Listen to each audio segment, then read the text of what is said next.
that was important to them, what is it? Profit. What's that? Their profit. Okay, how much money are they gonna make, right? And a lot of them, and this will come into our conversation today, is in their minds, they don't disassociate, like, what am I gonna net versus what am I paying in fees, right? So it's our job. A lot of times there's a book called The Question Behind the Question.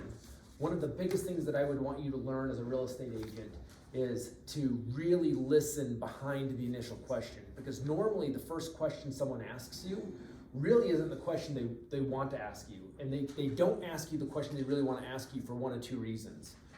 Most of the time it's because they don't know what question to ask. For the majority of people, this is a transaction they'll go through once every 5, 7, or 10 years. That it's just not the world they're living in. So I really give them the benefit of the doubt that the majority of the time they're not asking me the question they really want to ask because they don't know how to ask the question. Sometimes they have fear around asking the question, so they're asking more of a surface type question.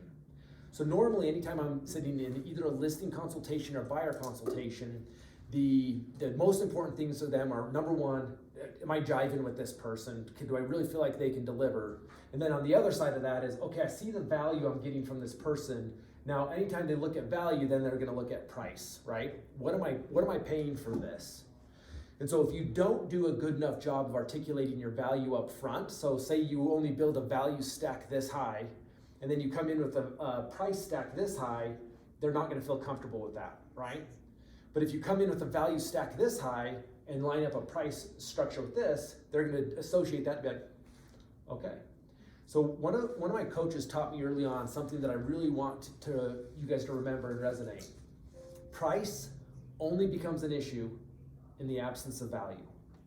Price only becomes an issue in the absence of value. And so you'll hear, as Chris and I role play this, is that's actually, even though it's something a coach taught me a long time ago, we built it into our script, and I actually use it directly with the consumer when I'm sitting at the table with them.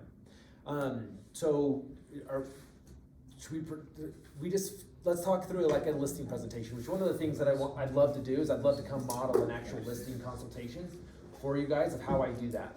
But let's say that Chris and I sat down, he walked me through the house, we've already gone through that whole piece, I've done a needs analysis with Chris, tell me what's important to you, what does that look like, what's the most important things for you to see in this transaction, we've gone through that whole piece. I always ask the questions first, and then I'm gonna layer my value over it. I'll model a listing consultation for you so you can see this, and then I'm stacking up my value.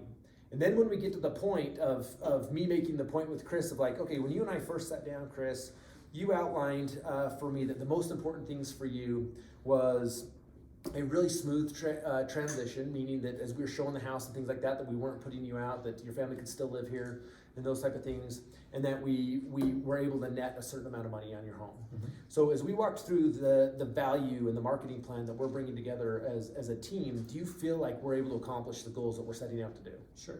Okay, awesome. I think so too. I feel really confident in that. So the last thing to go over is just get the paperwork signed, and then we can get a sign in the yard and start moving this process forward. Okay. Would it be all right if we shifted our conversation to go through the contract? Sure. So now I've already got, did you notice, I want you to watch for every question mark that I do in this process. There were a couple questions there, and they're all closes. We think of a close as like a hard close of like, will you list your home with me? But every one of these and the inflections in my voice are all little closes along the way.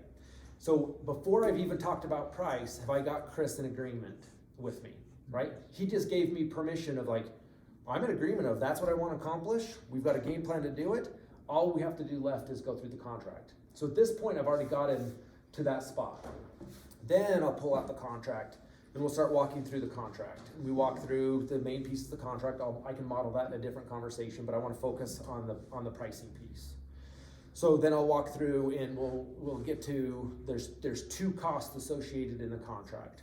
One is the 6% commission, and then one is the $350 transaction fee, right? Is everyone in agreement with that?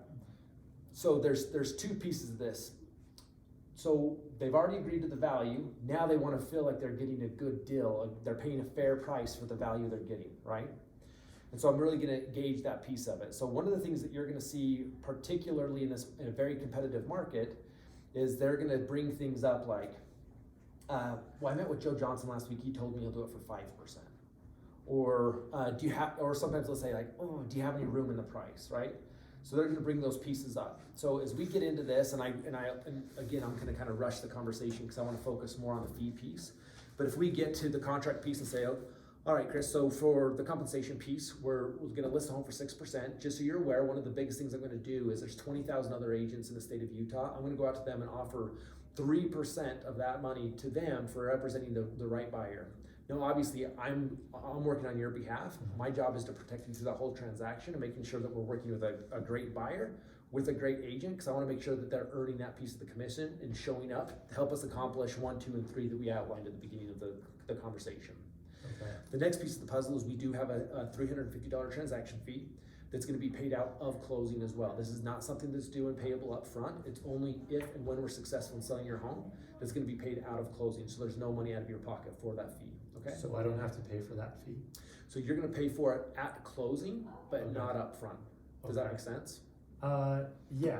And so you said what kind of fee is it again? It's called a transaction fee. Okay. So it sounds like you have some additional questions around that. Let me kind of explain what that fee covers. Would that help? Yeah. So a lot of times I just call out the elephant in the room instead of waiting for them, because a lot of times that's where we fumble a little bit. It's just like, is he going to ask? Is he not going to ask? And they're going to ask. And they kind of, if you're thinking that, they're always going to ask. You kind of stare at each other for a minute, and then it creates this weird sign. So I always just call it the elephant in the room. It seems like you got some questions around that. Would you mind me going into a little bit more detail around that? Please. Right? And sometimes they'll even say no. Like, no, I think that's okay. But I addressed it. They don't feel like I'm hiding anything. Levi, you brought up the importance of trust up front. That's a showman of trust, right? You have a question, let's get into it. I'll add to that. One thing to put yourself in the right space as well as them, because if we're thinking about the motion, the individual might ask that question and say, whoa, like, what is this? Explain that to me. And then on the agent side, the agent, just as Mark had said, may start to hesitate, and I'm pausing longer, and I'm sure I look nervous because I am nervous, and things like that. So there's a cue that you can use yourself to help through this. Mindy's like the only one who thinks I'm funny in this room. So, but I literally, and I've told you guys, I started to do this, but I say, I'm glad you've brought that up. Thank you for asking me that question. I'm glad we're talking about this. And for me, that immediately like helps with the emotion that now you're allowing me to talk about something I want to explain to you. Do you guys get that? Okay. Great point. Thanks for letting me go through this. Like those type of things just increase the trust of like, oh, he's not hiding anything from me, right? This is the part of the conversation where their gloves kind of come back up of like, okay, now he's been selling and now we're talking about fees. Right? Last thing, the worst thing is to think you're doing very well in this presentation, and then they say, no, we gotta think about it. The worst thing is not knowing, right? Like, I think I killed it. I think they love me. I think they want to adopt me, I'm pretty sure. And then you don't hear back from them, right? So it's absolutely important when you're doing that, you're giving them that permission to ask more questions going forward. Do you guys hear that? Okay. Your highest probability of closing is right now. Yeah. Right? It's like when you buy a new car. The minute you drive off the lot, what happens to the value of the car? It depreciates quickly. Same thing with the value of this conversation. We're gonna think about it. I wanna get some advice from my dad. Whatever their excuse is, they pre-decided that excuse. The minute you drive away from their house, the value of this moment is doing this. Because all they're doing that whole time is creating justifications of why not, right? So you've got to be, you should walk in with a preset objective. When I walk into a listing appointment, my preset objective is to sign a listing agreement. I'm signing a listing agreement while I'm in this house. Dead-eyed. What's that? You're really dead-eyed there. You're like, I am signing a listing agreement. That's awesome. Now, something may come up in the meeting that could make me change my preset objective. For example, what if Chris is crazy? And he's talking about, so this gives me the ability to sue you, right? This leaves me open that I can sue you if you don't do your job. Red flag for me, right? So my preset objective may change based on something new coming up, but I walk into every consultation with a preset objective, right? So in this scenario, we're gonna go back into, let me walk through a little bit more about that transaction fee. So, sorry, one more thing I wanna say about this. Another coach taught me this that I use all the time. A great front conversation eliminates any back conversation. So remember how I outlined how important that front value conversation is? Because what I'm really gonna do here is I'm not gonna answer his question, I'm gonna go back to the value conversation. So if we get into the conversation, it goes like this. So let's talk about that transaction fee for a minute. Remember a few minutes ago when we were talking about the team I'm bringing to the table to make sure this transaction happens smoothly? I do. Yeah. Well, as I mentioned, one element of that team is our transaction coordinator. Now, there's a couple pieces to the team that are important to this part of it. Number one is the brokerage. I talked a little bit about how being partnered with the right brokerage on my behalf really brings a lot more value to the table. The second piece is my transaction coordinator. So what happens on the back end while you and I are really pushing forward to make sure we're getting this house across the finish line and working with the right buyer and seller is a lot of the back end paperwork's being done to protect you from any ongoing lawsuits. So we're really gonna disassociate you with this property moving forward and limit any risk moving forward. So for me to do that at a high level while servicing you up front is I've got a transaction coordinator and the broker in our office are coordinating the back end to make sure we avoid any long-term lawsuits or issues long-term on the property. Does that make sense? Yeah, I think so. Yeah. Okay. And he may, at that point, most likely they'll say, okay, that makes sense, right? Mm-hmm. Or they might push back on and be like, well, I feel like we're paying 6%. I think that should cover it, right? Something along those lines. So when they start pushing back on the price, and that could either happen in the transaction fee or on the percentage, because I'll tell you, someone out there is willing to list that house for 4%, 3%, 2%, someone's willing to do it. Now the argument is can they do as good of a job as you? And I would argue they cannot, right? If you continue to lean in, bring your professionalism to the table, they cannot bring your same level of value for the price they're offering, okay? So let's say that Chris keeps pushing back. And so watch, if I'm sitting, sorry, I've got a broken leg here, or else I better bit. So anytime I'm in closing mode, this is my body language. I'm leaning in, we're talking about it. Let's say Chris pushes back again on pricing. The first thing I'm gonna do with my body language is this. What is that? Is that a statement in itself? Yeah. I'm whoa. We need to further our conversation. Where I'm like, we're moving forward. I'm in control here. Now Chris is in control, right? I became less threatening from here. Does that make sense? I know these are little tiny cues, but they're a big deal. And this is when we start asking questions like, help me understand. I was trying to relay like, I guess type of response. And that typically is when like, help me understand. Like, it seems like you may still not understand that, or what can I help with, right? Do you guys see that? So yeah. So then I'll do this. I'm still seeing some hesitancy on your side, and number one, I want you to know I appreciate that you're open and articulate with me, because the last thing I want to do is walk away from here with a signed contract that you don't feel confident in. Mm-hmm. That's an embedded command. Mm-hmm. We're signing a contract. Mm-hmm. Does that make sense? Just doing this else. You totally did, yeah. Oh my gosh. So then I lean back and I said this. So one of the things I'd really like to focus on, because one of my favorite coaches of all time taught me something that's really important that I think is applicable here. That price only becomes an issue in the absence of value. So instead of talking about the price for a minute, what I'd like to do, I obviously missed something in our conversation before when we were talking about the value I bring to the table and getting this sell across the finish line. Mm-hmm. So let's go back to that conversation. So let's start with the things you're trying to accomplish. Are these still true for you? 1, 2, 3. Yeah, we still want to sell our home. Okay, beautiful.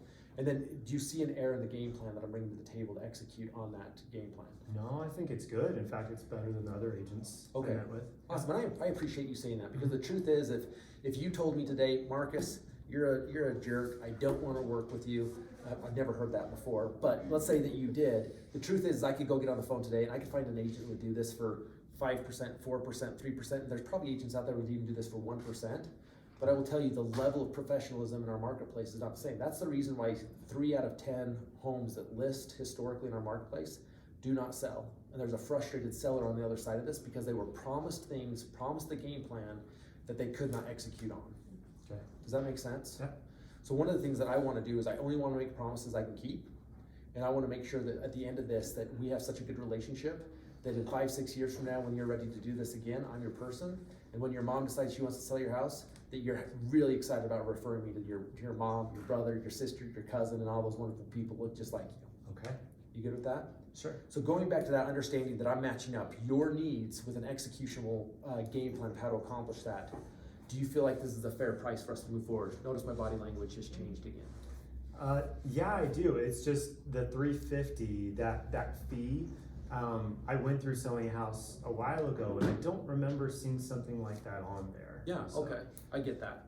So this is, generally speaking, at this point, if you go through that process, I always go like this: value, your needs analysis, what value I'm bringing to the table, close. If the close doesn't work, I don't take the no, I go back to needs analysis, value, close. If the close doesn't happen, I go back, needs analysis, value, close. It's just the continual loop, right? Until you get the yes. Now, I'm gonna articulate one more piece of the conversation to you that you may need on occasion, but I'm telling you that if you go through this process first and loop it a couple times before you get here, you'll very rarely need this piece of the conversation. And what that sounds like, guys, is questions, present, then invite, right? Needs analysis, value, close.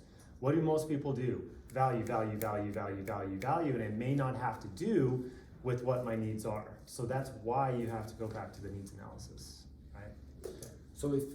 So I'm gonna articulate how to give them a deal basically on our fees. Now, one of the things, this is many years ago, we instituted a transaction fee with my real estate sales team. We used to not do them. And one of our primary reasons of doing that is because in Arizona, it's even a more competitive market around commissions than it is in Utah. And one of the things that I found is the client just wants to feel like they're getting a good deal. They don't, in their mind, they don't necessarily have a preset objective of what that good deal means. They just want to feel like they're getting a good deal. So generally speaking, if we don't have a transaction fee and they keep pushing and there's someone we want to work with and we're willing to give a discount, if it's just a 6% commission, generally what are they expecting in the form of a discount? A percentage. Maybe a half a percentage, but most of them thinking full percentages. So they're gonna want you to go from 6% to 5%. What's the average sales price in Salt Lake County? It's 440. So 440, what's 1% of 440? $4,000. So 1% discount is a $4,000 discount. Well, now we have a $350 transaction fee that we could offer up as a discount that is much less than a $4,000 discount. Does that make sense? Keep in mind, this is at the point, guys, where you're not moving forward. Do you see that? Like, it's important. It all comes back to leading with value, and I don't want to circle through all of it again. But when I talked about agents that always have a problem with the admin fee and agents that never do, they led with value, right? So just understand that. I mean, so many people now lead with, let me discount everything just so I can be done and move on. Okay. So I'm gonna model two scripts for you. One, if it's someone that I'm not going to give a discount to, I'm gonna model that first, and then I'm gonna model for you how I would do the discount. Is this helpful? Yes. Yeah, for sure. So this is how I would do the. Why are you smiling at me? Nothing. I'm excited to hear it. We haven't role played before. This is fun. Great. Yeah, This is fun. This is fun. It's one of my skills. So this is the script I would use if I was not gonna offer a discount. I really appreciate the questions you're asking. And I understand, realistically, you just want to feel like you're getting a fair and good deal, right? Yeah. Okay, and I appreciate that. I'm the guy my wife hates going to the grocery store with me because I'm the guy negotiating over a loaf of bread just to hone my skills. It's just as everyone wants to feel like they're getting a good deal, right? Okay. Yeah. So here's something that I had to make a decision about several years ago with my business. Because a lot of my competitors are out there right now and they're reducing their fees. Well, one of the things I've noticed over time is in an effort for them to reduce their fees, they're also reducing the level of service they're bringing to the table. That's one of the reasons that a lot of real estate agents have a bad reputation. And frankly, from my side, it makes me sad because it gives our industry a bad rep in a lot of ways. So one of the decisions I had to make up front was I willing to reduce the level of service I was going to bring to the table so I could reduce my fees to help people feel like they're getting the discount matching these other guys. Okay. And so if in a moment of clarity for me, I had to make the decision that I wasn't willing to reduce my fees because I refused to reduce the level of service I'm bringing to the table because I care too much about my clients. So in this instance, unfortunately, these are the charges that I feel like are justified for the level of service I'm bringing to the table.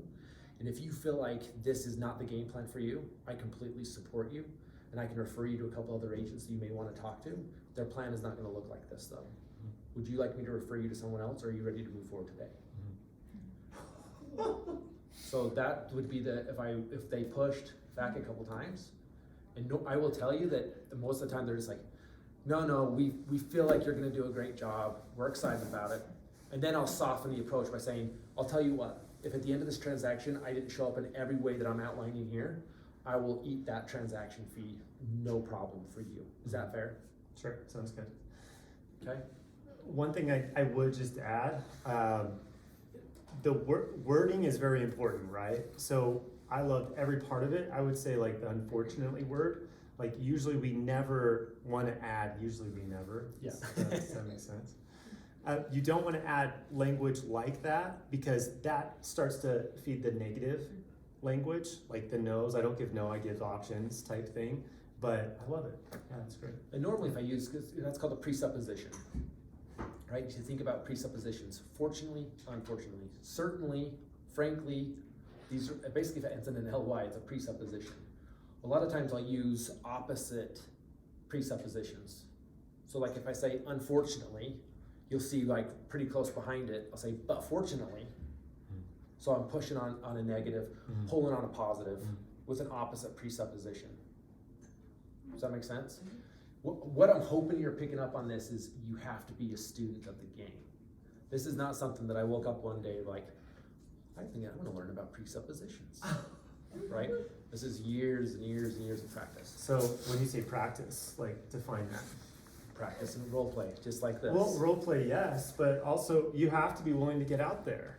You have to be willing to get out there. Yeah. You can study it all day long, but until you get out there and you're in those situations, all of the things that you have studied in many situations, you just say, oh, there's this whole other side to things that I wasn't aware of, right? And to give you an idea, this is, am I taking too much time? It's great. So one of the things that I'll, just to articulate how much of a student of the game you need to be is, there would be times I'd leave a listing presentation, and about 20, 30 minutes later, I'd get a text from the person I was meeting with. And the text says this, I see you still in my driveway, is everything okay? And the reason is I had a commitment with myself that when I left the meeting, I would redo the whole meeting in my car by myself. And it was, what questions did they ask? What did I say? What did that look like? How would I have changed that?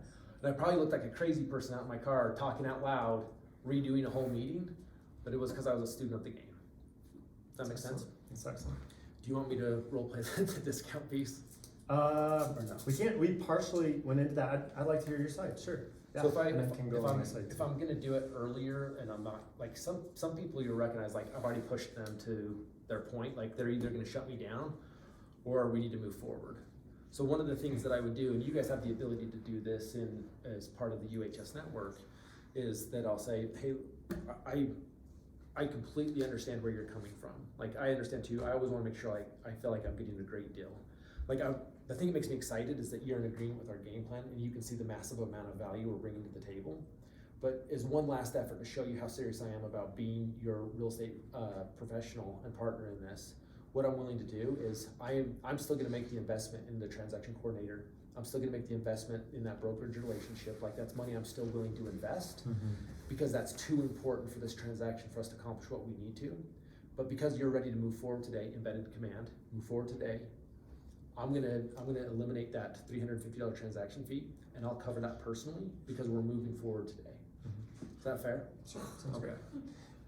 Does that make sense? There's also if-then statements, right? You hear this actually like in car dealerships. They use this same close, but they use it in their way. Yeah, right? No. So it's No car sales. yeah. So, but it's in the way that we offer that, right? He explained the why behind it, which is extremely important, but it becomes like when I isolate that one thing holding us back, basically if we're able to take care of this, can I start working for you today? Do you guys hear that? So a lot of times that small thing, it can start to become so much bigger, but if we just say, are you ready to move forward? If we can address this and you feel taken care of, right? Okay.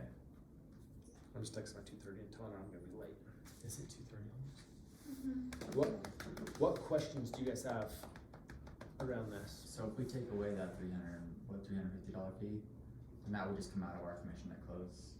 Correct, on your side, yep. Okay. So that's a choice that we want to give you in that moment. But what I don't want you to do is rush to discount. You guys are worth every penny that we bring to the table, because we're a team, right? So I believe you're worth every penny plus more. Don't be the agent that just because you're avoiding an uncomfortable conversation, that you're gonna give away money you shouldn't be giving away. Yes, and it goes, the value proposition, it goes into what does the transaction coordinator do? I explained to you guys, it's not here to simply take work off of your plate. That's part of it, that's a big part of it, but it's actually there to protect the individual.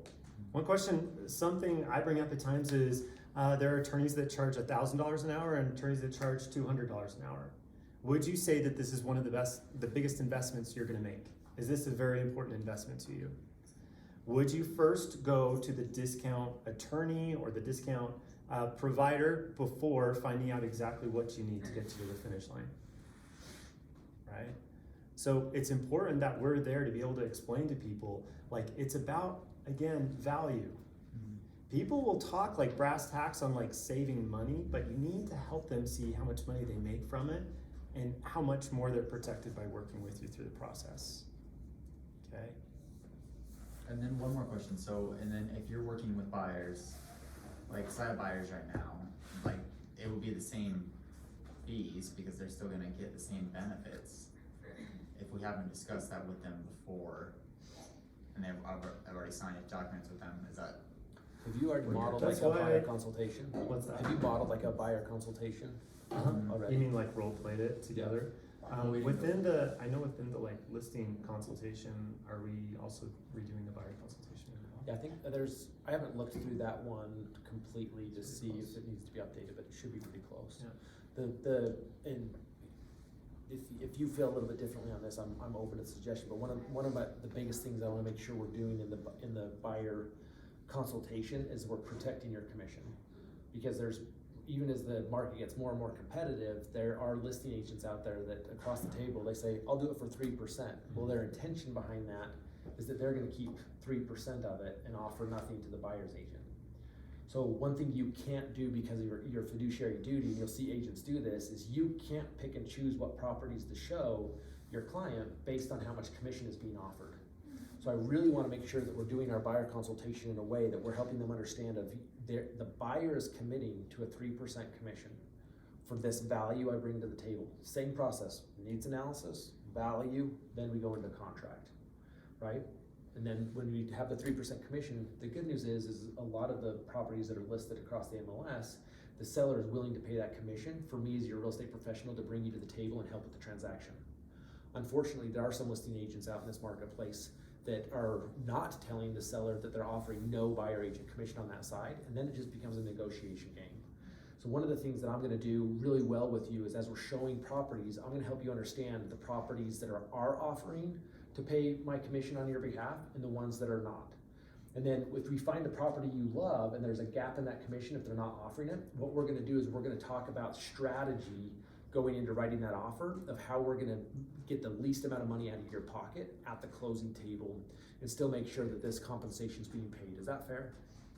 And then they're gonna say yes, because then I had a great front conversation to eliminate any back conversation. Because if I don't have that conversation and they're offering a 2% buyer agent commission, I'll say, you can just pick up the other percent, right?